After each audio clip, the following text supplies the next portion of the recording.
Hola, ¿cómo están? Bienvenidos a todos a su canal. Mi nombre es Jackie Hernández. Hoy les tengo preparado el caso de Esmeralda Castillo Rincón y decidí comenzar con algunas frases textuales de sus padres.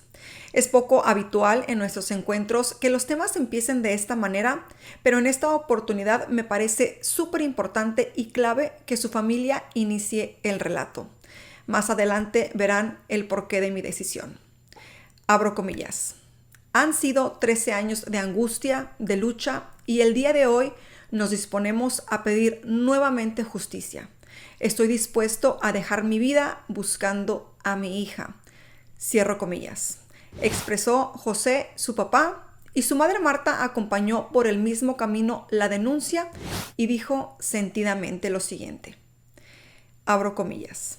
13 años con autoridades que no hacen nada, que se han vuelto sordas. 13 años en la búsqueda de Esmeralda y no ha habido nada de avances.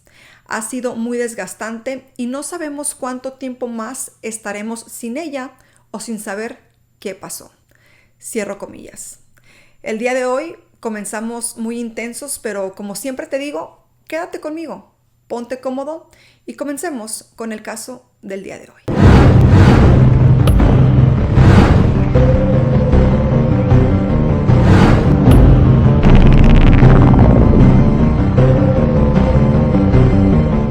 Como ya es costumbre, quiero invitarte a que te unas a esta familia si aún no lo haces. Suscríbete para que no te pierdas los videos que subo durante la semana y también invitarte cordialmente a que apoyes al canal dejando esos deditos arriba, compartiendo, comentando, ya sabes.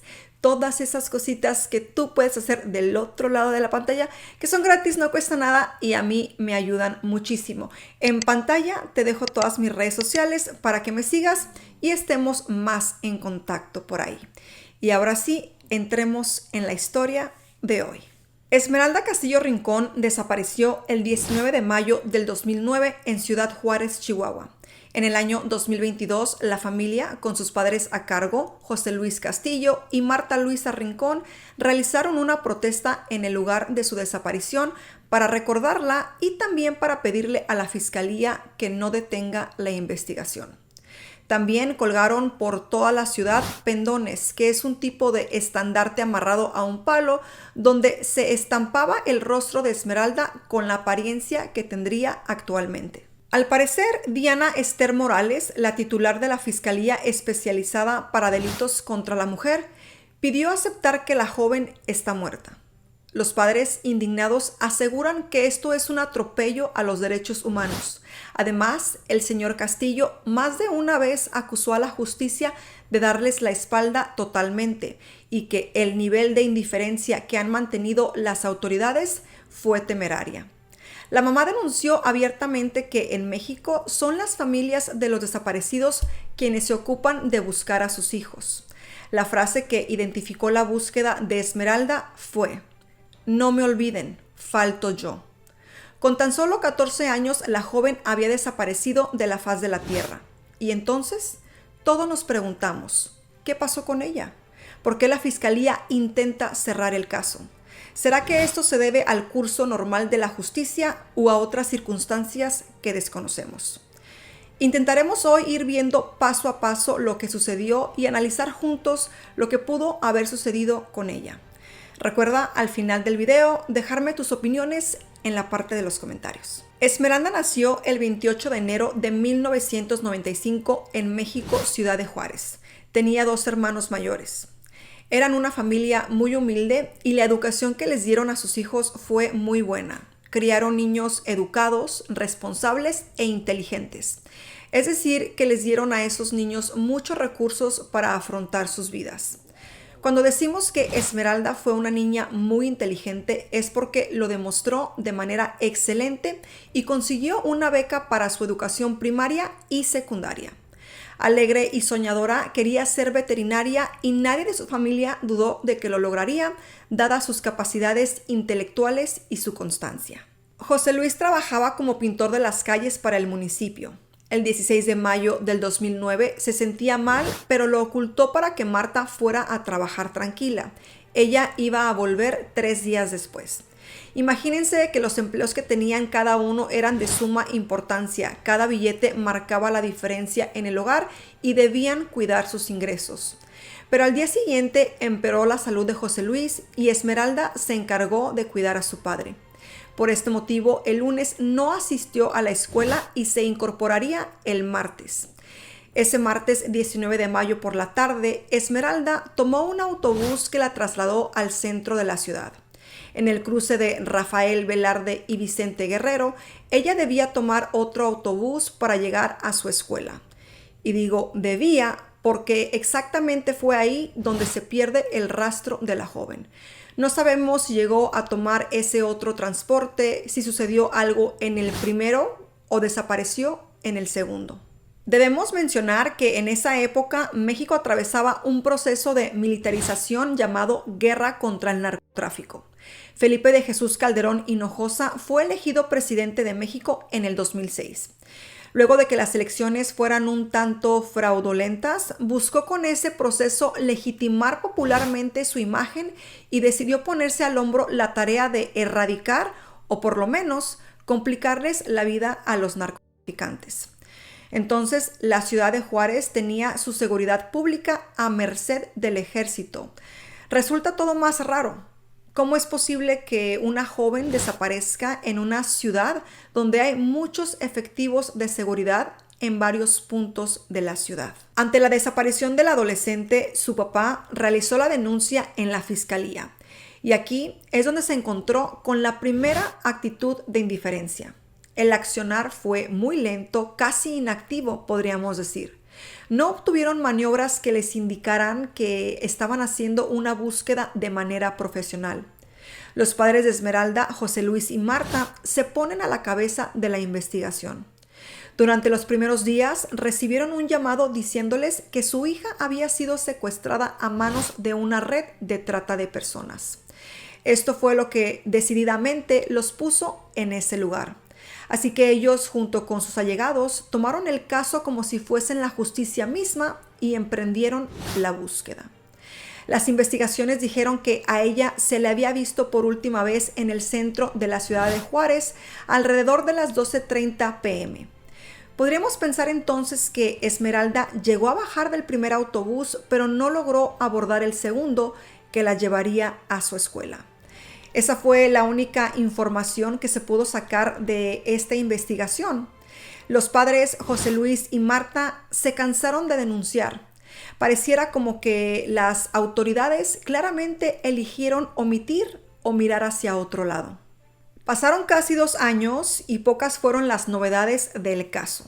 Recién en el año 2011, una persona declaró ante la Fiscalía de Chihuahua que la adolescente había sido trasladada a Ciudad de México a un lugar donde se hallaba de manera excedida la venta de servicios carnales por parte de las mujeres, o quién sabe, podríamos decir de adolescentes quizás. Este lugar se llamaba La Merced. Ante esto, la familia fue contundente y le pidió a la fiscalía que se trasladara a investigar a la Ciudad de México. Y nuevamente, no hay registro que este pedido haya sido llevado a cabo ni ningún intento de investigación. La paralización de la justicia no dejó otra opción para los padres de Esmeralda que este caso trascendiera las fronteras de Juárez y pasara a ser asunto de todo México. La mejor manera fue llevar el tema a todos los medios de comunicación nacionales. A través de mucho esfuerzo consiguieron el dinero para trasladarse a México y continuar ellos mismos con la investigación. Tenemos que destacar que su papá, en medio de todo este doloroso proceso, fue diagnosticado de cáncer, pero nada lo detuvo. Su hija tenía que aparecer o de lo contrario nunca iba a permitirse que ella quedara en el olvido, como bien lo expresa la frase que eligieron para enmarcar la búsqueda. No me olviden, falto yo. Llegaron a la Ciudad de México el 24 de febrero del 2012. Para esto, la estrategia que utilizaron fue imprimir billetes gigantes con la imagen de Esmeralda que repartieron entre la población. Y en simultáneo, José Luis realizó una conferencia de prensa en los medios junto con la Asociación de Abogados Democráticos y de la Coalición contra el Tráfico de Mujeres y Niñas de Caribe. Mencionamos esto con detalle porque Carla Michelle Salas, integrante de la Asociación de Abogados Democráticos, informó que Esmeralda es una de las tantas niñas adolescentes desaparecidas en la ciudad de Juárez, que casualmente estas desapariciones se dieron en el mismo radio de 10 cuadras. Además, remarcó que estos lastimosos sucesos crecieron mucho desde el 2007 al 2012.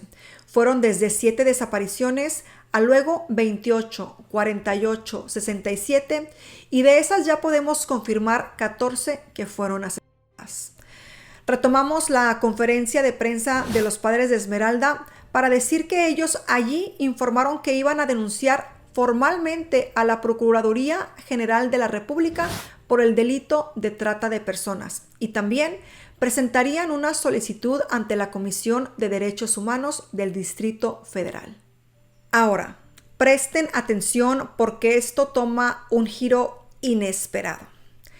El 5 de abril, José Luis recibió en su casa la sorpresiva visita de personas vinculadas al ministerio y le pidieron que los acompañara a la fiscalía junto a su hijo llamado Lorenzo. Al parecer, necesitaban unas firmas para continuar con la investigación. Nuevamente, con esto que les voy a contar ahora, vamos a llegar ustedes y yo a un nivel donde la capacidad de sorprendernos de lo absurdo nos supera. El 6 de abril, José Luis y su hijo fueron detenidos, acusados de robo calificado a una sala de masajes, hecho que supuestamente había sucedido en el 2008, pero la dueña del lugar los había reconocido en la televisión y por este motivo justificaban la detención casi 4 años más tarde. Marta inmediatamente dijo que era una mentira, ya que Lorenzo nunca había salido en televisión justamente para protegerlo de este tipo de cuestiones que, reales o inventadas, podían suceder. Los padres de Esmeralda sabían que estaban lidiando con algo bastante fuerte y los embates podían venir de cualquier lado. Claro que esta detención provocó que la familia denunciara persecución.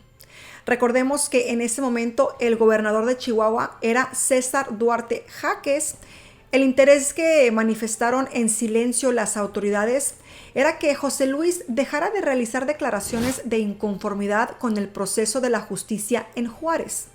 Por supuesto que el gobernador negó el arresto como una maniobra de persecución.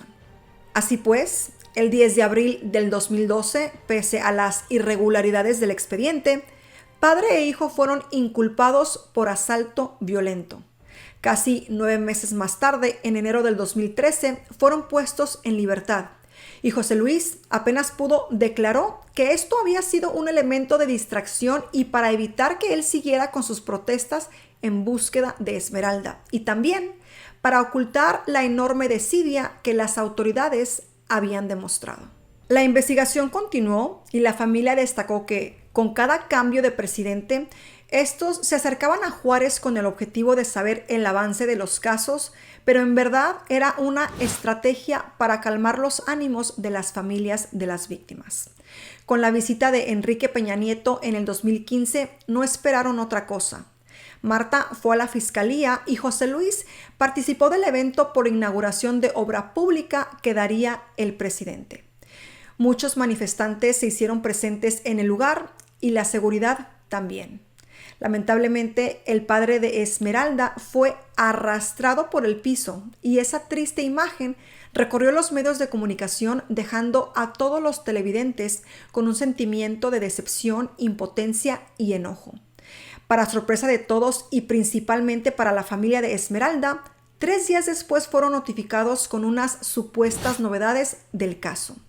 Le informaron a José que debería acercarse a la fiscalía a retirar el resto de su hija, más específicamente la tibia del pie izquierdo hallado en el arroyo del Navajo.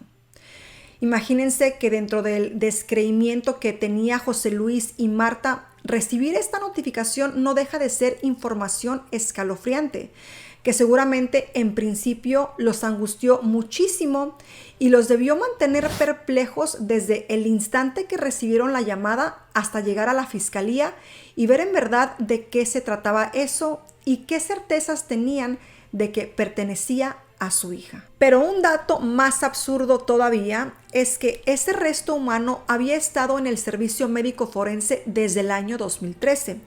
Lo que no cuadra de este hallazgo es que el caso se había cerrado en el 2014 con la carátula de feminicidio. ¿Por qué siguieron investigando con el caso terminado? O peor, ¿por qué cerraron el caso si existía esa evidencia? Todas las preguntas, como nos estamos haciendo nosotros, se las hicieron los padres y la familia de Esmeralda. Pero para rematar lo ilógico, no los dejaron hacer pruebas de ADN con esa pieza para confirmar que era Esmeralda. La familia no negaba la posibilidad de que su hija estuviera muerta, pero para esto debía comprobarse que fuera así. Tan simple como eso. Todo siguió el mismo curso. Ellos continuaron con la búsqueda a pesar de recibir dinero y amenazas para que terminaran con sus actitudes. En el 2016, previo al cumpleaños de la adolescente, como todos los años, reforzaban sus manifestaciones y en esta oportunidad, además de inundar la ciudad con el rostro de Esmeralda, también ofrecieron dinero a cambio de información. No hubo ninguna clase de datos, ni registro, ni nada que indicara algo de ella, a dónde podría estar, si estaba muerta, en México o fuera de México, absolutamente nada. En el año 2018, Andrés Manuel López Obrador, el presidente, fue a Juárez bajo un proyecto de pacificación para saber qué situaciones de inseguridad tenían. José Luis se aproximó muy cerquita y le exigió que se comprometa el gobernador de Chihuahua, Javier Corral Jurado. En el 2019 comenzaron los movimientos feministas en Juárez bajo el lema "No me cuidan, me violan". José Luis, por supuesto, estaba presente y como cada vez que se realizaba una protesta, él se ponía una pechera color rosa intenso que llegaba hasta sus pies con la imagen de su hija y la frase que impulsaba su búsqueda. Ese día él tiró brillantina rosada al aire y esta imagen recorrió la web, ya que fue uno de los pocos, sino el único hombre en una marcha feminista. En el 2020, la última pista del paradero de Esmeralda fue un correo electrónico que notificaba la inscripción de ella a una universidad de México. Tengamos en cuenta que ella para esas alturas ya tendría 25 años. Sin embargo, de inmediato aseguraron que la cuenta había sido hackeada. Ya por febrero del 2022, se juntaron con Diana Esther Morales, a quien nombramos al inicio de este video. Y fue cuando ella intenta negociar con la familia y les propone esto de que iba a condicionar los avances de la investigación si ellos no aceptaban que ya no era un caso de secuestro, sino más bien una muerte segura.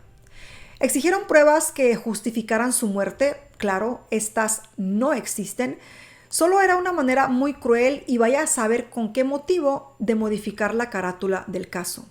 Lorenzo, el hermano de Esmeralda, tomó todo esto como una burla más de las tantas que habían recibido. Diana Esther Morales solo declaró que la investigación seguía su curso, que los padres estaban enterados de todo por derecho a la verdad y que lamentaba profundamente la mala interpretación de sus palabras. Y una vez más decimos que el tiempo transcurrió y la familia Castillo no tuvo ninguna novedad de su hija. Su mamá no descansará hasta saber si su hija está viva o muerta. Aseguró y exaltó el hecho de que esta impunidad solo refuerza la violencia contra las mujeres. La desaparición de mujeres en Juárez es alarmante y frecuente y las investigaciones son casi nulas. Otra protesta en el último tiempo fue frente al Palacio de Justicia de la ciudad de Chihuahua y le pidieron a la gobernadora María Eugenia Campos una reunión a la cual no se hizo presente. Y también el 8 de marzo de este año estuvieron en la marcha del Día de la Mujer en Ciudad de México, siempre pidiendo respuestas y en esta oportunidad también políticas de prevención. Sus palabras textuales fueron, abro comillas, "Nuestro sueño es que no haya ni una más desaparecida en todo México, que el padre no tenga miedo de mandar a su hija a la escuela por temor de que no regrese". Cierro comillas. Abro comillas de nuevo. "Y tú, Señor, Y tú, señora, que tienes a tu hija a tu lado, que tienes a tu hijo a tu lado, no desperdicies el tiempo. Dale un abrazo y dile te quiero. Cierro comillas. Como siempre, este año celebraron su cumpleaños en el lugar que la vieron por última vez. Organizaron el maratón llamado Esmeraldatón, que tiene el significado de correr para escapar de la inseguridad. Hace varios años lo realizan en el día del cumpleaños de la joven, con paradas estratégicas para pedir justicia. También reparten pastel de cumpleaños y colocan flores. Es un evento que sirve para concientizar a todos los ciudadanos por la desaparición y asesinatos de mujeres y niñas. Cada corredor lleva en su camiseta las medidas de prevención y obviamente para no olvidar, como menciona siempre José Luis. Estamos entrando al final de esta historia y quiero contarles algo muy pequeñito que José Luis cree que fue un error y que tal vez de cierta manera puede causarle un sentimiento de culpa, puede causarle arrepentimiento, el pensar que tal vez el haber dado otra respuesta o el haber actuado de otra manera hubiera cambiado el rumbo de esta historia. Obviamente esto no es culpa del papá, de José Luis, pero puedo imaginarme cómo se puede sentir al respecto. El día que Esmeralda se fue por última vez a la escuela, ella quería quedarse al cuidado de su padre y le preguntó quién la iba a llevar, siendo que él estaba enfermo. Y él le contestó: mija, son las 12 del día, ¿qué le puede pasar? Imagínense cómo padres o madres, cómo nos sentiríamos si esas fueron las palabras que salieron de nuestra boca, a pesar de que obviamente no es culpa de él. Creo que es un sentimiento que siempre estará ahí, el qué tal si hubiéramos hecho las cosas diferentes. Como nos planteamos en el inicio, creo que más allá de la fuerte desgracia que tuvo que enfrentarse la familia y casi un doble infortunio, primero la desaparición de su hija y luego cargar con la total indiferencia de las autoridades que deben de protegerte y de garantizarte los derechos. José Luis y Marta nos han dejado millones de enseñanzas de cómo debemos pararnos ante el dolor y cómo debemos hacer valer nuestros derechos y los de la víctima. Los padres siempre exigieron respuestas y no cualquier respuesta, sino respuestas lógicas y coherentes, y respeto para ellos y sobre todo para la víctima. Remarcaron que no se dejaron vencer por la desesperación y nunca accedieron a cualquier tipo de negociación con las autoridades, porque esto seguramente les iba a garantizar vivir el resto de sus días en un manto de incertidumbre y culpa por no saber si se manejaron bien o fueron influenciados en su camino. Nos enseñaron que todos tenemos derechos a la verdad y que debemos hacerlos valer. Una historia de nuevo bastante triste, una historia que creo que debemos de mantener viva, que es nuestra obligación también como seres humanos y en este caso, bueno, como ciudadanos de México o ciudadanos del mundo, de mantener esta historia viva, porque todos los padres que pasan por una situación así merecen respuestas, merecen al final poder ponerle punto a esa historia, a pesar de que sea una historia con un final triste, con un final trágico. El simple hecho de conocer la verdad absoluta puede dar un poco de paz en la mente y en el corazón. Estos padres de verdad que nos han enseñado que no es posible rendirse. No es posible rendirse cuando tu hija, tu hijo está desaparecido. Cuando existe tal vez esa posibilidad de que ya no esté en este mundo, pero aún así, de nuevo, como lo he dicho en otros videos, ¿a dónde vas y le dejas una flor? ¿A dónde vas y te sientas a platicar, de cierta manera, platicar con tu hijo, con tu hija? ¿A dónde vas y le rezas? ¿A dónde vas y le lloras? Es muy difícil pensar que esto haya pasado con esta familia y que sigan luchando y que pasen los años y que no haya respuestas. Esperemos que en algún futuro no muy lejano la verdad salga a la luz y le dé un poco de paz a esta familia. Bueno, ay chicos, este caso realmente que, ay, como muchos otros, pues nos deja con un mal sabor de boca, pero pues aquí voy a terminarlo y espero leerlos en el área de los comentarios. Recuerden hacerlo con mucho respeto, porque esas historias no nos pertenecen, le pertenecen a alguien más. Y si quieren poner su granito de arena, compartan el video o dejen un like, comenten, hagan que este video llegue a más ojos y que las personas que aún no conocen la historia de Esmeralda Castillo lo hagan. Y bueno, en pantalla les dejo mis redes sociales para que me sigan y recuerden que pueden dejarme un corazoncito en agradecimiento al contenido que les brindo. Yo los veo en un próximo video. Les mando un beso y nos vemos en el siguiente.